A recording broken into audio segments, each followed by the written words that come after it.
الله الله الله عزيز الله الله الله الله الله الله الله كريم الله الله الله الله الله الله الله سبحان الله الله الله الله الله الله الله سلطان الله يا ربي أنت السلطان نحن عبيد أعوذ بالله من الشيطان الرجيم بسم الله الرحمن الرحيم دستور مدد يا رجال الله مدد سلطان الأولياء دستور مدد أهل الله في البلاد بسم الله الرحمن الرحيم أطيعوا الله أطيعوا الرسول والأولي الأمر منكم. Louange à Allah Azza wa Jal, le Seigneur des mondes qui nous a accordé un tel havre de paix. L'assemblée pour le rappel d'Allah.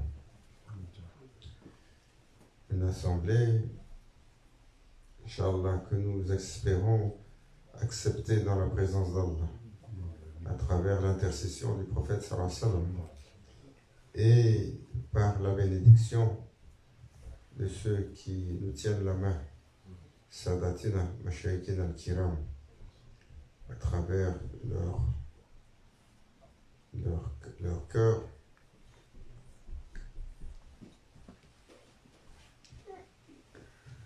Et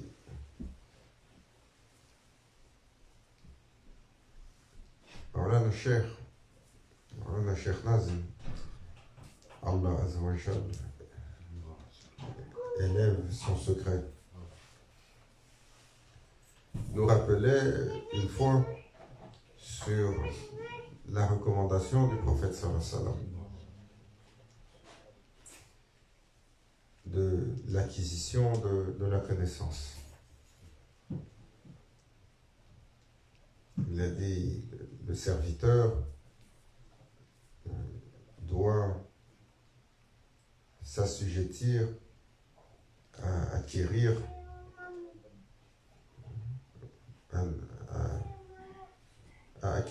deux disciplines. La connaissance, la bienséance.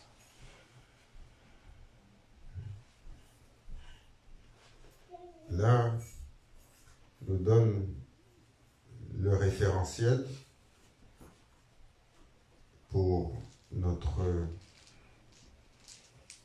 déploiement dans ce monde et notre travail externe. Et l'autre nous donne la substance pour le travail intérieur, pour l'évolution intérieure, pour la purification du caractère. Et c'est important parce que Maulana Cheikh, quand il a parlé, c'est sur la parole du prophète sallallahu alayhi wa sallam. Lorsqu'il a dit Adabani Rabbi, mon Seigneur m'a enseigné la bienséance. Et sur une autre mention, il a dit Allamani Rabbi, mon Seigneur m'a enseigné la connaissance. Et Maulana Cheikh a fait à ce moment-là un comparatif en disant les deux, pour le serviteur, sont nécessaires. La connaissance, car elle nous permet de nous enquérir à propos du Seigneur des mondes. Elle nous permet de comprendre les règles, les us, les protocoles. Elle nous permet d'élever notre pensée, notre intellect. Elle nous permet d'apprendre, de découvrir, de comprendre à bien des égards ce qui nous entoure et ceux avec quoi nous avons une relation. Mais de l'autre côté, adab, le travail intérieur, adab, la bienséance, le travail sur le caractère également est fondamental, car l'acquisition du savoir, s'il n'est pas doublé de ce travail intérieur, alors il peut être contre-productif, peut être pernicieux. L'exemple pour nous le plus éloquent, Shaitan Saïdoville, qui a acquis tellement de connaissances, mais peu de discipline sur le travail caractériel.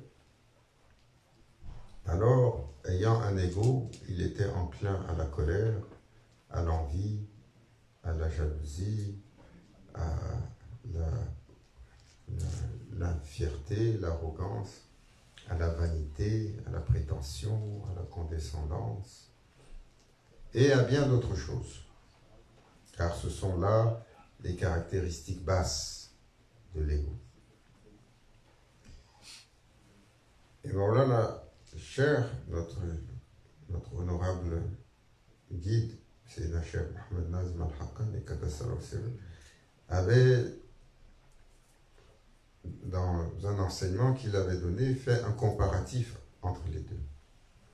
Il a dit, ce sont deux océans dans lesquels que vous devez acquérir pour pouvoir faire le chemin dans la présence divine. Mais l'un a une primauté et plus important que l'autre. Car avec l'un, vous arriverez, mais avec l'autre, vous n'arriverez pas. Elle dit, si vous faites juste l'acquisition de la bienséance, sans augmenter votre connaissance, mais que vous arrivez à tenir votre caractère, alors votre âme s'élèvera tranquillement et se libérera des griffes du joug de l'ego. Et le travail sur le caractère vous empêchera de transgresser, de dépasser vos limites, d'opprimer tous ceux que l'on reproche à l'ego enfantin. La connaissance, par contre, si elle n'est pas doublée d'un travail intérieur, peut mener à l'arrogance, peut mener à la corruption, peut mener même à l'exclusivisme de vouloir rejeter toutes les autres formes. C'est ce qu'on appelle les intégrismes, quels qu'ils soient.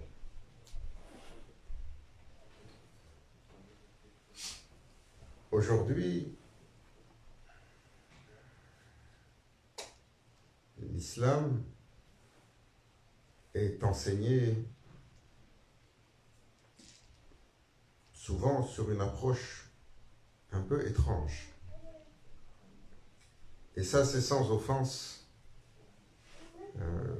pour ceux qui travaillent pour acquérir la connaissance. On a fait de l'islam de plus en plus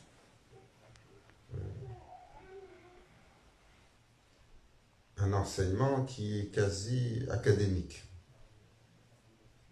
Il faut s'inscrire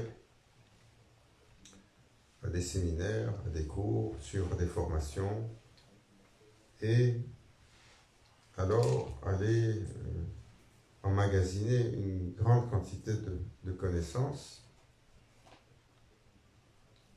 de façon disciplinaire, comme le feraient les ulémas, comme le feraient les savants, comme le feraient les imams. Les gens qui sont en fonction, sur la base religieuse, d'enseigner ou de juger,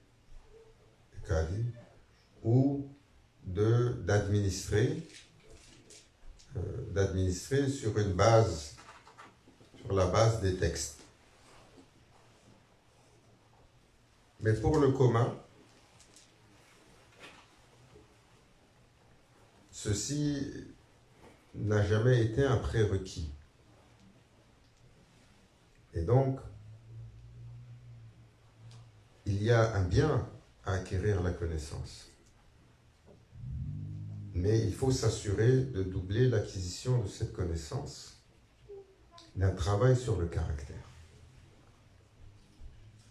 Car si vous faites l'acquisition de toutes les connaissances, que vous ne travaillez pas sur le caractère, et que vous ne formatez pas votre moi, votre nafs, alors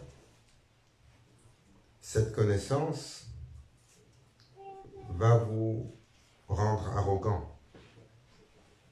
Cette connaissance va vous rendre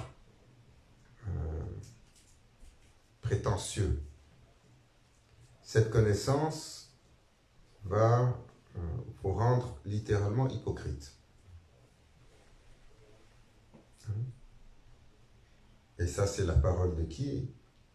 C'est la parole de nul autre que notre imam, Imam Malik, qui est un des grands imams des grandes écoles de jurisprudence. Imam Malik, il est sur l'école que l'on trouve surtout sur l'Afrique du Nord, l'Afrique de l'Ouest, et sur une partie jusqu'en Libye. Et il est l'imam qui a été annoncé par le prophète sallallahu alayhi wa sallam, qui a mentionné son arrivée de son temps déjà. Et il disait,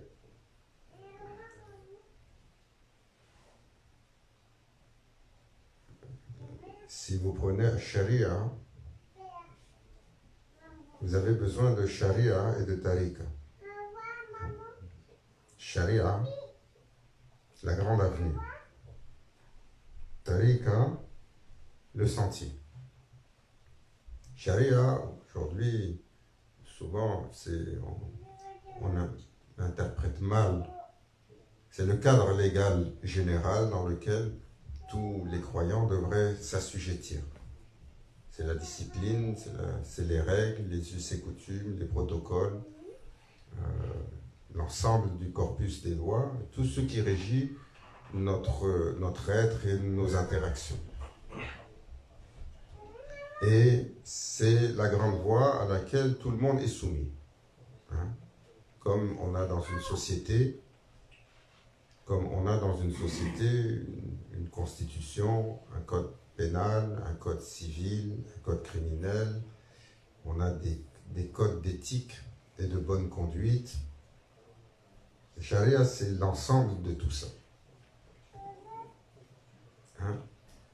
La tariqa, le petit sentier, c'est comme ça que l'on nomme les assemblées autour des chers, les tariqas, les ordres soufis.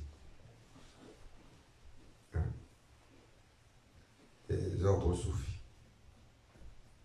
Même si beaucoup n'aiment pas ce terme-là, parce qu'ils se sont laissés tromper par le shaitan. Quand vous allez dans certains de nos pays, dès que vous dites le mot soufi, les gens reculent littéralement comme s'ils ont entendu parler du shaitan.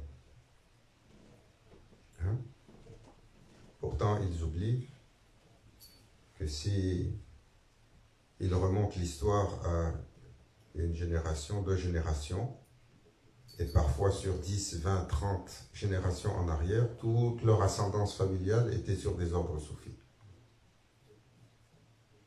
Alors bien entendu, toutes ces générations précédentes étaient sur l'égarement, selon leur pensée, et c'est eux aujourd'hui qui ont trouvé la bonne compréhension.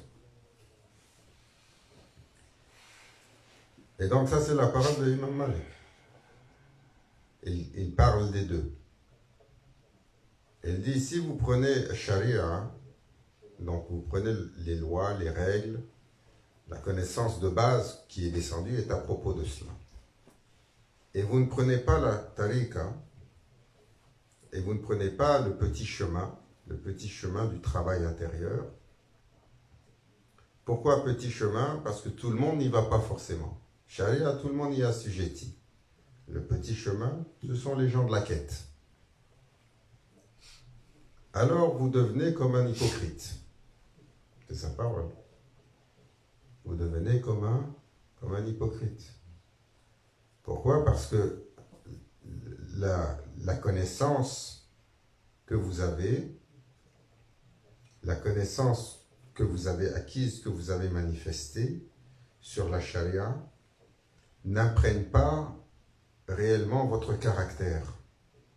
Pour qu'elle s'imprègne intégralement dans le caractère, il faut travailler le caractère. La charia, les lois, la connaissance, va nous enseigner ce qui est bien, ce qui est mal, ce que nous devons faire, ce dont nous devons nous abstenir. Mais la plupart du temps, on n'y arrive pas. On ne doit pas se mettre en colère. On se met en colère 50 fois par jour. On ne doit pas être impatient. On est impatient tout le temps. On doit s'abstenir de l'oppression. Notre parole est une oppression pour les autres. Et il ne faut pas penser qu'on n'oppresse pas les gens. On est tous des oppresseurs, d'une façon ou d'une autre. Dans notre expression, dans notre pensée, dans notre autorité, dans notre autoritarisme, dans notre vision, dans notre condescendance, dans notre suprématie, on devient oppresseur. Dans notre manipulation, moindrement que nous avons un levier pour agir, nous allons l'utiliser. Alors, peut-être justement, très souvent injustement. Et l'oppression, elle se manifeste la plupart du temps là où nous ne la voyons même pas. Allah Azza wa Jal a donné Sayyidina Suleyman alayhi salam de la suprématie de son royaume, de sa gouvernance, un souverain aussi puissant. Il faut se rappeler comment il était puissant. Il contrôlait les créatures humaines, il était le roi absolu de son temps, il contrôlait les créatures de l'invisible, les djinns, il contrôlait les créatures animales sur lesquelles il avait une autorité, il contrôlait les éléments.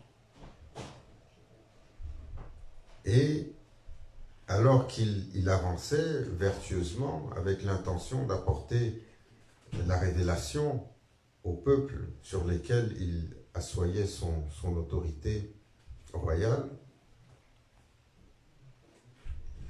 alors, pour souligner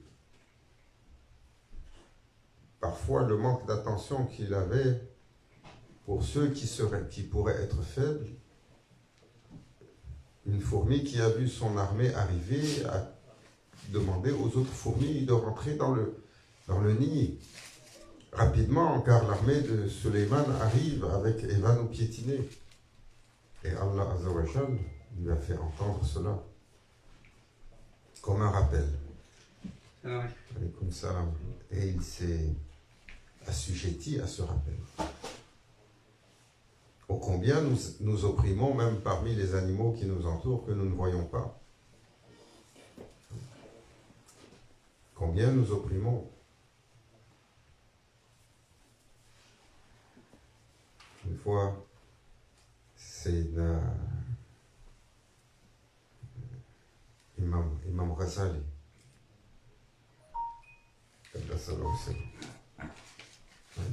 un de nos grands imams, de nos grands enseignants. Imam Ghazali, alors qu'il était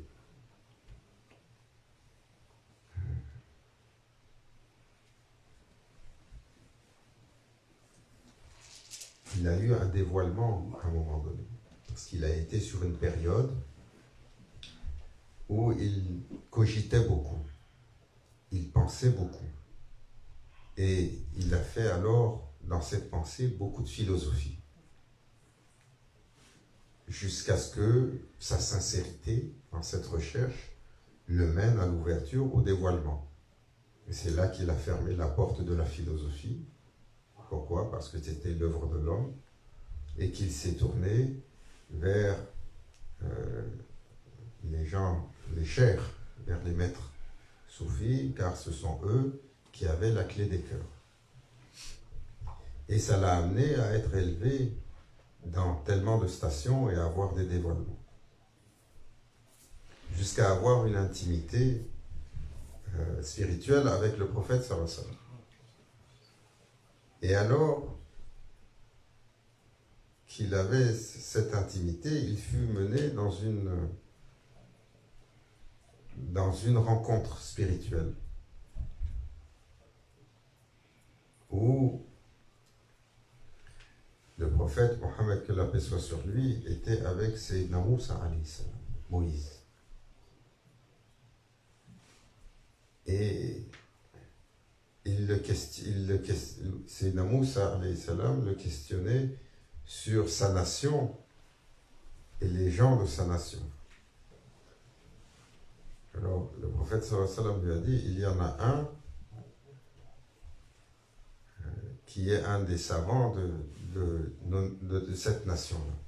Et c'était Imam Ghazali. Et alors, dans cette requête, le prophète sallallahu alayhi wa sallam a invité Imam Ghazali à cette assemblée spirituelle où il est apparu.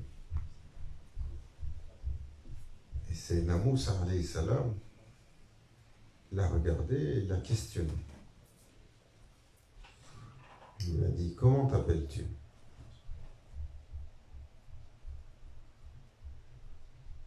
Alors il a répondu,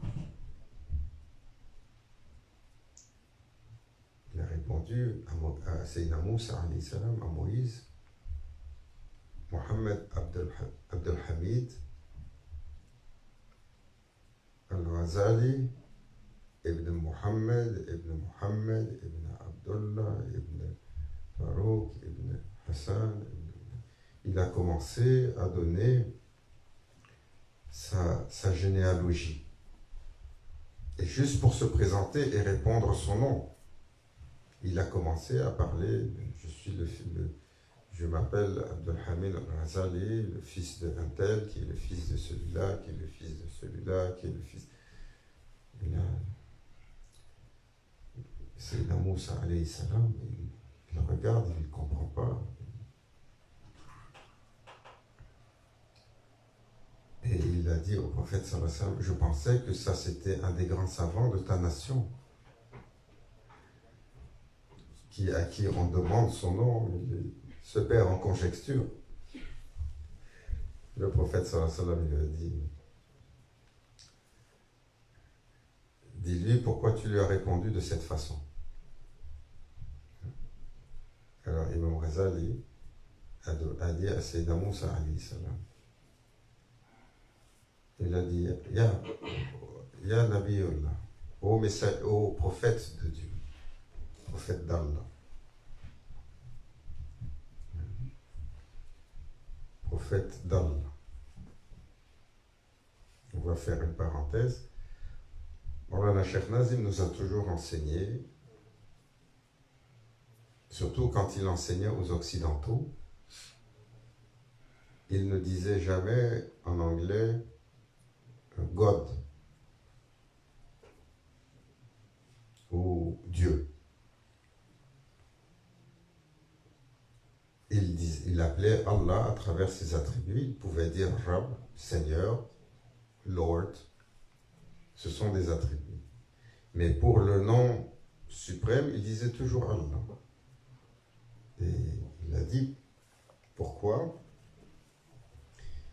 Il a dit parce que c'est le nom qu'il nous a donné qui assure sa suprématie, sur lequel il n'y a pas de sharik, il n'y a pas d'autre partenaire, il n'y a pas d'autre créature qui porte ce nom, Allah. Mais lorsque vous dites Dieu, vous pouvez dire un Dieu, vous pouvez dire une déesse, vous pouvez dire des dieux. Et donc, cela ne sied pas comme dénomination pour le Seigneur suprême, sur sa dénomination principale. Prenez l'habitude soit d'utiliser un de ses attributs, Rab ou Seigneur, ou lorsque vous l'appelez par son nom suprême, appelez-le par le nom qui a été révélé, Allah, ou Yahvé, ou Jéhovah, ça dépend pour qui.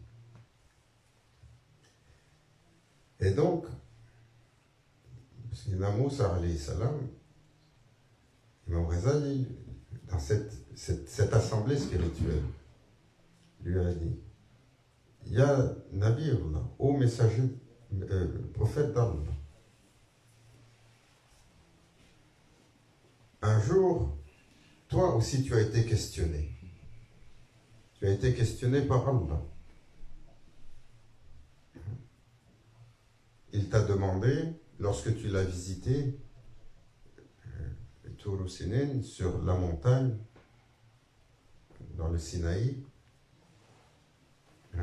Sayyidina Moussa alayhi salam, Kalimullah, il allait dans cette présence, il parlait avec Allah, sans même l'intermédiaire de Sayyidina Jibril alayhi salam, de l'archange. Il dit, pourquoi, lorsque ton Seigneur t'a demandé, qu'est-ce que tu tenais dans la main? Pourquoi tu ne lui as pas juste répondu, c'est ma canne? Il était monté avec sa canne. La canne. Tous les prophètes ont marché avec quoi? Avec la canne. Aujourd'hui, si on marche avec la canne, qu'est-ce qu'il nous dit? Soit tu as mal aux pieds, ou alors tu es vieux. Alors, moi je prends la canne, on a vu Maulana Cheikh, et Maulana Cheikh, il nous a dit, maintenant 40 ans, à partir de 40 ans, l'homme il doit apprendre à marcher avec la canne. Avant, il peut jouer le jeune cadre dynamique dans cette dunya. Il dit à partir de 40, il doit apprendre à utiliser la canne et marcher avec. Si Maulana Cheikh nous disait, même si vous ne pouvez pas le faire continuellement, quand vous atteignez cet âge majeur-là, vous achetez une canne. Vous la gardez chez vous. Et de temps en temps, quand vous sortez pour prendre une marche, tranquillement, je sais que nous, on est en Amérique du Nord ici, tous des bourgeois gentilshommes avec des chars, des trucks. Ici, on ne dit pas des voitures, on dit des chars. Ou des trucks. C'était un peu plus gros. Mais quand on marche, il dit de temps en temps, vous êtes seul, vous êtes tranquille, sortez avec la canne pour garder cette sunna. Cette sunna, cette tradition des prophètes, des messagers, des compagnons, les machères, les chers, gardent cette tradition. C'est un rappel pour nous. Tous, mûrissez, vous arrivez sur ce âge, prenez. Il dit, alors pourquoi tu n'as pas juste répondu, c'est ma canne? Et que tu as commencé à dire, c'est ma canne, je l'utilise pour marcher, et je l'utilise également comme dans mon travail avec le troupeau, et que tu as commencé à t'étaler et à décrire tout ce qu'il y avait avec. Il savait. Parce que cette chose-là, pourquoi est-ce que c'est décrit avec autant d'attention? Il y a une raison pourquoi il a répondu comme ça. C'est Maulana Cheikh Hicham qui nous raconte cette histoire. Et il dit,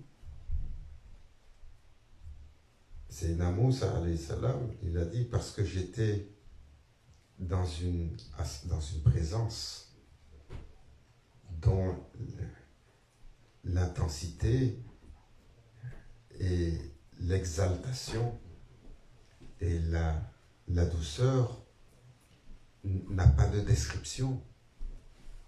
Et chaque instant, dans cette présence-là, je l'aurais étiré autant que possible. Alors j'ai étiré autant que possible la réponse à la question pour avoir le plaisir de pouvoir m'adresser à mon Seigneur dans cette conversation, car je savais qu'il m'avait adressé et j'étais en train de lui répondre. Et cet instant est le trésor sublime, le plus absolu pour toutes les créatures. Ce trésor à propos duquel notre cher sur cette silsila, le 6e cher, c'est la chère Abu Yazid Bistami, Sultan Arifin. Il a dit, lorsque je serai appelé, l'issue de la rencontre avec mon Seigneur importe peu. Qu'il décide pour moi pour le paradis ou qu'il décide pour moi pour les tourments en enfer, ça n'aura plus aucune importance. Non. Il disait ça à ses étudiants qui étaient perplexes. Et ils lui ont demandé comment cela. Il a dit, vous ne comprenez pas la faveur, l'honneur, la grandeur qui va m'être accordée moi, une créature si insignifiante, d'être appelé par Allah, le Seigneur des mondes, dans sa présence. Juste cet appel, c'est assez. Oh, quel honneur, oh, quelle faveur. Inch'Allah, qu'Allah nous accorde d'être appelés, chacun sur une note favorable.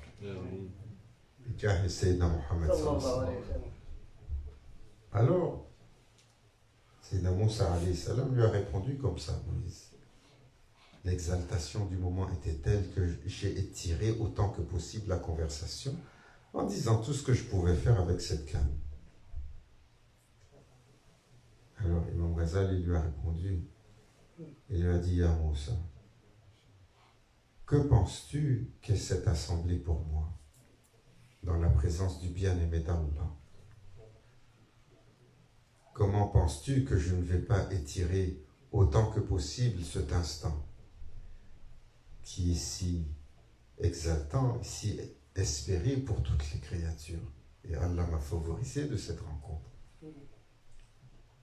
Et là, il a compris que la station de connaissance spirituelle d'Imam Ghazali. Et il a dit au prophète sallallahu alayhi wa sallam, véritablement, al-ulama wa rasatul anbiya.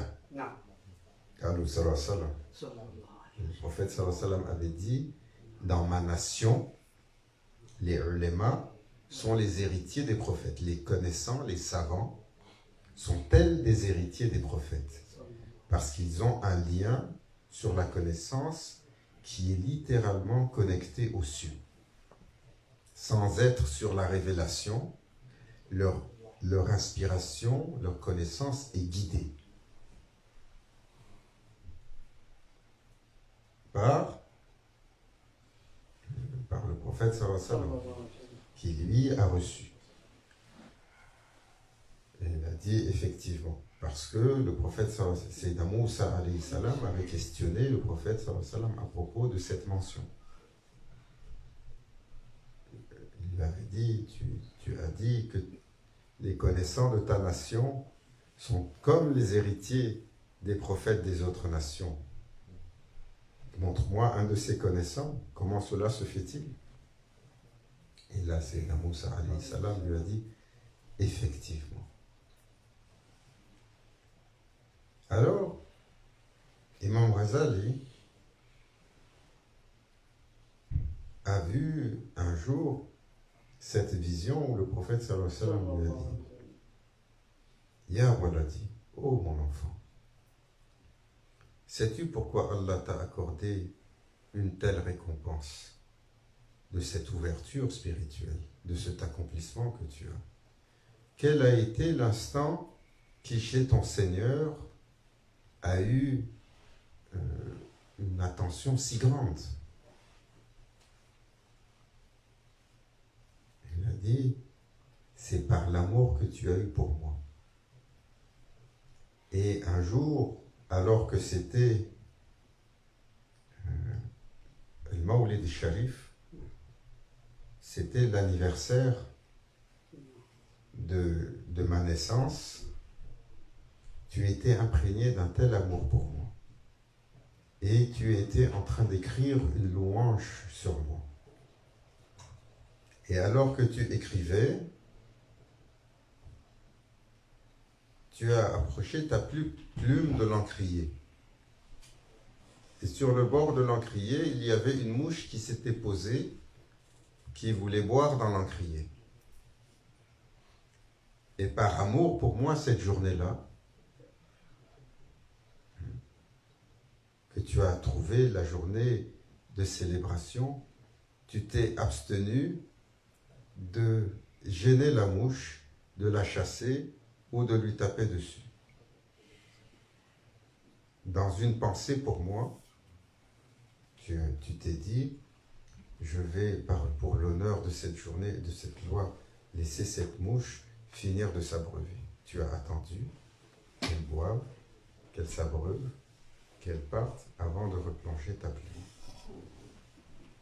Et juste pour cette attention, pour une créature si faible devant ton Seigneur, par amour pour Allah et son messager, que tu as permis à cette créature, ton Seigneur t'a accordé cette récompense. Alors, nous pensons parfois que notre oppression, elle ne touche pas les créatures qui nous entourent. Certes, elle touche. Et c'est pour ça que le prophète sallallahu alayhi wa sallam a dit, comme barème de mesure de l'accomplissement de la foi, celui qui s'accomplit dans sa foi, plus personne n'a à craindre de sa main et de sa langue, donc de son geste et de sa parole, donc de son action généralisée. Donc la bienséance est importante et c'est pour ça que Imam Malik, il a dit, vous ne serez pas imprégné véritablement de la connaissance que vous avez acquise. Hein? Et le prophète sallallahu alayhi wa sallam nous a mis en garde. Si vous avez une connaissance sur une règle ou sur un protocole que vous ne savez pas, que vous n'appliquez pas, alors elle témoignera contre vous le jour du jugement. Votre Seigneur vous demandera. Tu savais? Oui, mon Seigneur. Alors pourquoi tu l'as fait? Mais si vous ne le savez pas, vous êtes sur les circonstances atténuantes. Tout de suite viendra l'intercession. Il ne savait pas. Hein? Il ne savait pas. Hein? Est-ce que c'est comme ça ici-bas? On ne sait pas qu'ici-bas, c'est un peu plus restrictif. Vous ne pouvez pas arriver devant le juge et dire « je ne savais pas ». Qu'est-ce que le juge va vous répondre? Nul n'est censé ignorer la loi. C'est, dans notre système de jurisprudence, c'est l'article 1er. Vous êtes tous censés connaître le code civil, le code pénal et le code criminel. Tous. On commence par un mensonge. On commence par quelque chose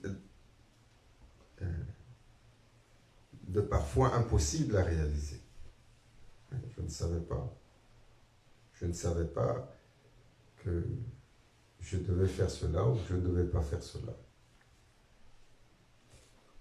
Alors parfois on va se retrouver dans des embroglios juridiques à n'en plus finir, où on dépense beaucoup, parce qu'on a fait des choses on ne savait pas. Vous êtes ici à Montréal, vous voulez transformer la devanture de chez vous, vous ne saviez pas que vous deviez avoir une approbation à la ville pour un permis, pour ci, pour ça. Ça peut s'étirer longtemps et coûter très cher. Il y en a qui en ont fait les frais. Et donc, Maulana Cheikh Imam Malik a dit, la charia sans la tariqa, ça fait de vous un hypocrite chez Allah. Tariqa sans charia, donc aller chercher la spiritualité et le travail intérieur. Mais si vous ne respectez pas les lois et vous ne vous assujettissez pas à la discipline de la charia, qu'est-ce que ça fait de vous quoi? Zandak, un hérétique. Ça fait de vous Zandaka, un hérétique. Alors il faut, c'est les deux océans à tenir. Ça c'est Imam Malik qui nous dit cela. Donc Maulana Cheikh Nazim il disait, les deux sont nécessaires, mais l'un est le fondement de l'autre. Le charia est le fondement de tariqa. Nous devons nous assujettir. Donc, dans l'acquisition des connaissances, nous devons faire attention de ne pas acquérir des connaissances à grand volume, de façon académique, comme on nous l'enseigne, si ce n'est pas dans notre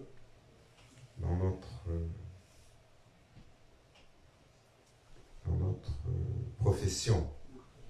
Si tu es un alim, ou si tu es un imam, ou si tu es un qadi, ou si tu es un juriste, d'accord. Mais si tu commences à emmagasiner beaucoup et tu n'appliques pas, alors chaque chose que tu apprends va venir témoigner contre toi. Il vaut mieux apprendre un peu, mettre en pratique. En fait, sallallahu alayhi wa sallam dit, si tu es fâché avec ton frère, 3 jours. Quand tu entends le hadith, alors applique-le. Questionne-toi. Avec qui je suis fâché? On est tous fâchés avec quelqu'un. Tous. Il y a quelques exceptions. Vous avez connu la reine-mère? La mère de la reine Elisabeth II. Elle est morte aujourd'hui. Maulana Cheikh Nazim, il disait, c'est une vieille femme, toujours le cœur léger, toujours, il témoignait, il disait, vous ne trouverez pas dans son environnement quelqu'un qui est mécontent d'elle. Il dit, ça c'est une caractéristique qui est importante chez vous. Vous n'avez pas trouvé quelqu'un qui dit, ah, elle m'a fait, je ne suis pas content avec elle, elle a dit ça, elle m'a fait ça. Il a dit, elle est connue comme ça, c'est dans sa nature. Elle ne faisait de mal à personne. Souvent, on parle de ça quand on pense à certaines de nos grands-mamans, ou des jeunes, ou encore jeunes, on a de la turbulence. Donc Allah Azza wa Jal nous donne la bonne mesure de la connaissance. Qu'elle ne puisse pas jouer contre nous. Et qu'elle ne soit pas contre-productive. Et qu'elle ne nous fasse pas de tort. Et qu'il nous permette de redoubler notre connaissance sur une action concrète, sur le travail de notre caractère. La Hanatina al-Fatiha.